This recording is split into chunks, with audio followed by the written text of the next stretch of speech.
আসসালামু আলাইকুম, খুরশেদা কাকুলি স্বাগত জানাচ্ছি এনটিভির দেশের খবরে। ক্রাউন সিমেন্ট শিরোনাম দেখছিলেন, এবার পুরো খবর।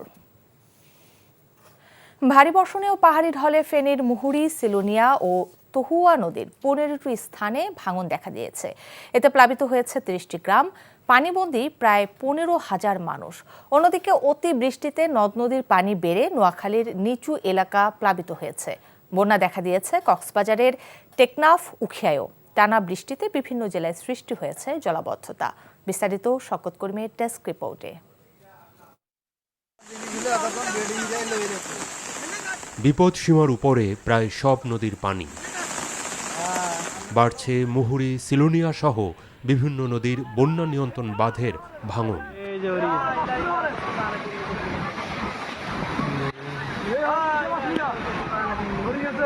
প্লাবিত হচ্ছে গ্রামের পর গ্রাম, একের পর এক লোকালয়, হাজার হাজার বানভাসী।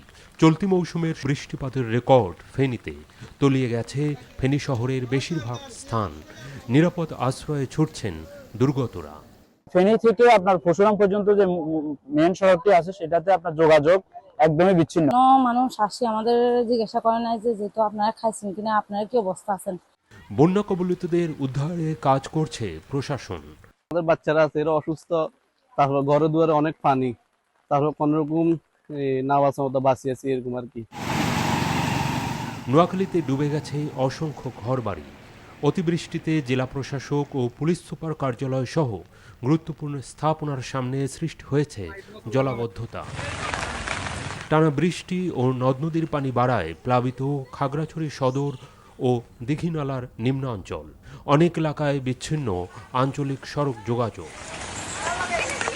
অতিবৃষ্টিতে পাহাড় ধসের আশঙ্কা রাঙামাটিতে। ঝুঁকিপূর্ণ বসবাসকারীদের আশ্রয় কেন্দ্রে নেয়ার উদ্যোগ জেলা প্রশাসনের। অব্যাহত বর্ষণে কক্সবাজারের উখিয়া ও টেকনাফ উপজেলার অন্তত 50টি গ্রাম প্লাবিত। এতে জেলায় পানিবন্দী লক্ষাধিক মানুষ। টানা বৃষ্টিতে চট্টগ্রাম, বরিশাল, মোংলা, সাতক্ষীরা, চাঁদপুর সহ বিভিন্ন বিভাগীয় ও জেলা শহরে সৃষ্টি হয়েছে ব্যাপক জলাবদ্ধতা। অনেক জেলায় তলিয়ে গেছে নিম্নাঞ্চলের রাস্তাঘাট, ঘরবাড়ি। শওকত করিম, এনটিভি নিউজ ডেস্ক। বন্যা পরিস্থিতির খবর জানতে যাচ্ছে ফেনীর ফুলগাজীতে। সেখানে আছেন সহকর্মী মাহফুজ নান্টু। মাহফুজ, নদী রক্ষা বাঁধগুলো মেরামতে কি ব্যবস্থা নিয়েছে পানি উন্নয়ন বোর্ড এবং বন্যা পরিস্থিতির সবশেষ পরিস্থিতি আমাদের জানাবেন।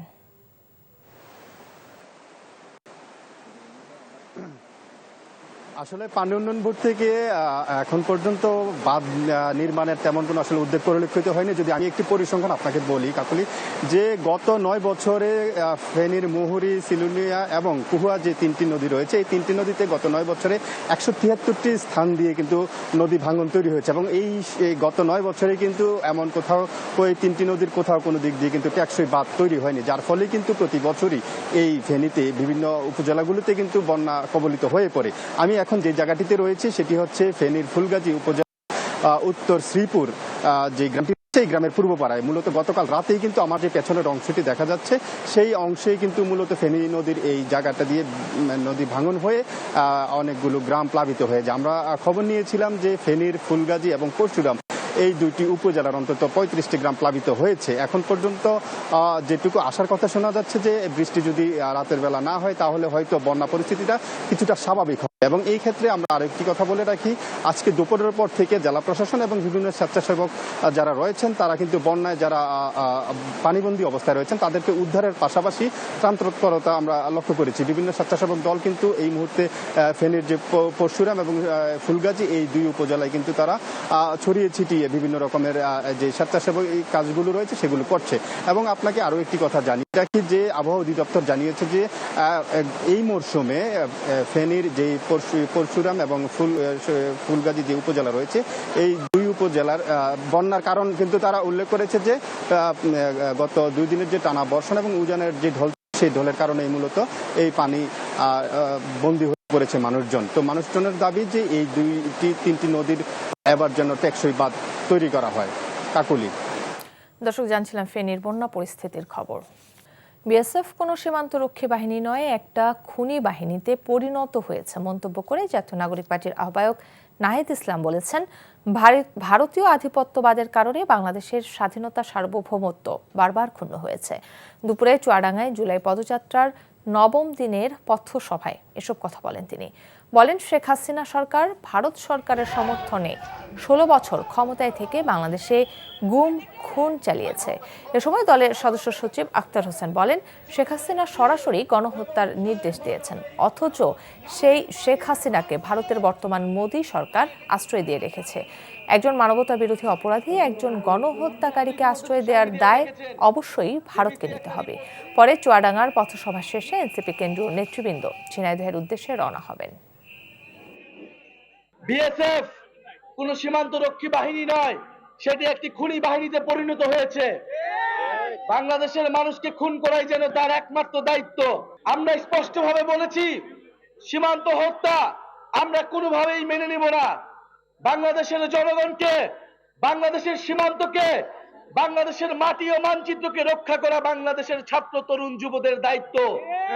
সেই দায়িত্ব আমরা নিয়েছি এবং সেই দায়িত্বের ভিত্তিতেই জাতীয় নাগরিক পার্টি কাজ করবে। অসুস্থ জাতীয় নারী ফুটবল দলের খেলোয়াড় ঋতুপর্ণা চাকমার মাকে দেখতে তার গ্রামের বাড়ি রাঙামাটির কাউখালী উপজেলার মগাছড়ি দুর্গম গ্রামে যান বিএনপির সিনিয়র যুগ্ম মহাসচিব রুহুল কবির রেজভী। সকালে তিনি কাদাপানি এবং ছড়া মারিয়ে ঋতুপর্ণার গ্রামের বাড়িতে পৌঁছান। এ সময় তিনি তার স্বাস্থ্যের খোঁজ খবর নেন। ঋতুপর্ণার ম্যাজিকে বাংলাদেশকে আনন্দের বিভিন্ন মুহূর্ত এনে দেওয়ার জন্য ঋতুপর্ণার মাকে ধন্যবাদ জানান তিনি। একই সাথে বিএনপি ভারপ্রাপ্ত চেয়ারম্যান তারেক রহমানের শুভেচ্ছা বার্তা এবং তার চিকিৎসার বিষয়টিও ঋতুপর্ণার মাকে জানান। এ সময় বিএনপির কেন্দ্রীয় ও জেলা বিএনপির নেতৃবৃন্দরা উপস্থিত ছিলেন।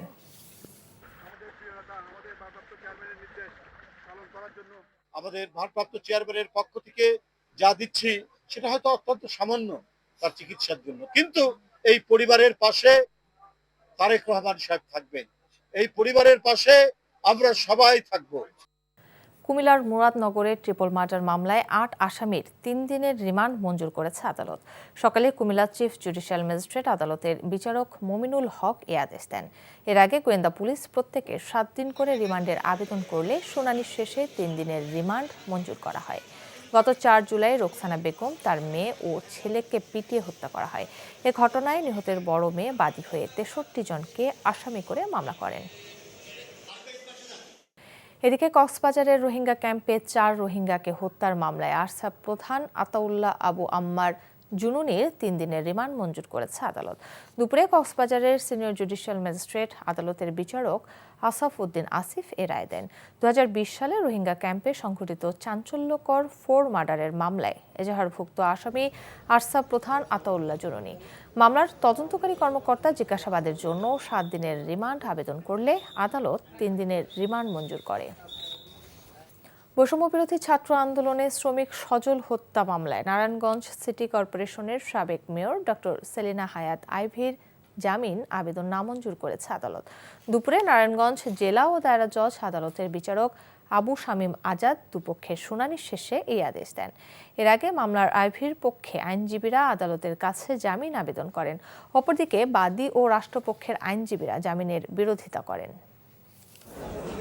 নানা আয়োজনের মধ্য দিয়ে দর্শক নন্দিত টেলিভিশন চ্যানেল এনটিভির প্রতিষ্ঠা বার্ষিকী উদযাপন করা হয়েছে।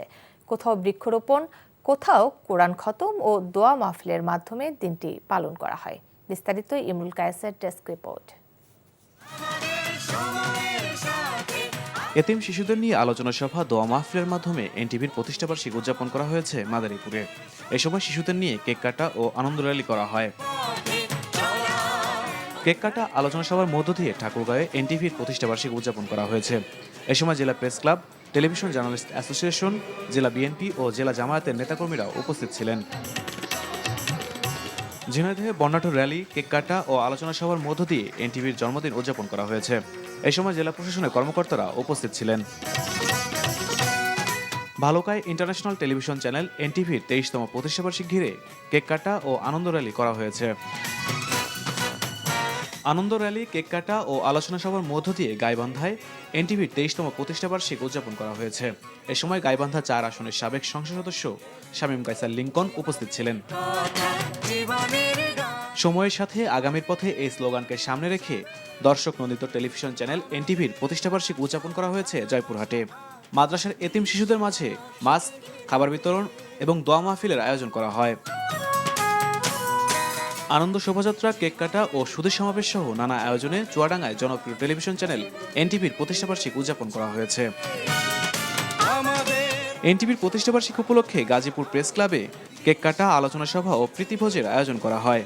এ সময় গাজীপুর মেট্রোপলিটন পুলিশের কমিশনার ডক্টর নাজমুল কবির খান সহ অনেকে বক্তব্য রাখেন। শিশুদের নিয়ে কেক কাটা, শুভেচ্ছা বিনিময় ও আলোচনা সভার মাধ্যমে এনটিভির 23তম প্রতিষ্ঠাবার্ষিকী উদযাপন করা হয়েছে খাগড়াছড়িতে। এ সময় জেলা প্রশাসক এবিএম ইফতাকারুল ইসলাম খন্দকার এনটিভির প্রশংসা করেন। Imrul Kayes, NTV news desk. টানা বৃষ্টিতে খানাখন্দে ট্রাক আটকে কার্যত অচল নবীনগর চন্দ্রা ও বাইপাল আবদুল্লাপুর মহাসড়ক। ঢাকা আশুলিয়ার এলিভেটেড এক্সপ্রেসওয়ের নির্মাণ প্রকল্প সংশ্লিষ্টদের অবহেলা এবং সড়ক ও জনপথ বিভাগের গাফিলতির কারণে দীর্ঘদিন ধরেই অচলাবস্থা বিরাজ করছে। মহাসড়ক দুটিতে দেখা দিয়েছে তীব্র যানজট। অসহনীয় ভোগান্তিতে পড়েছে সড়ক ব্যবহারকারীরা।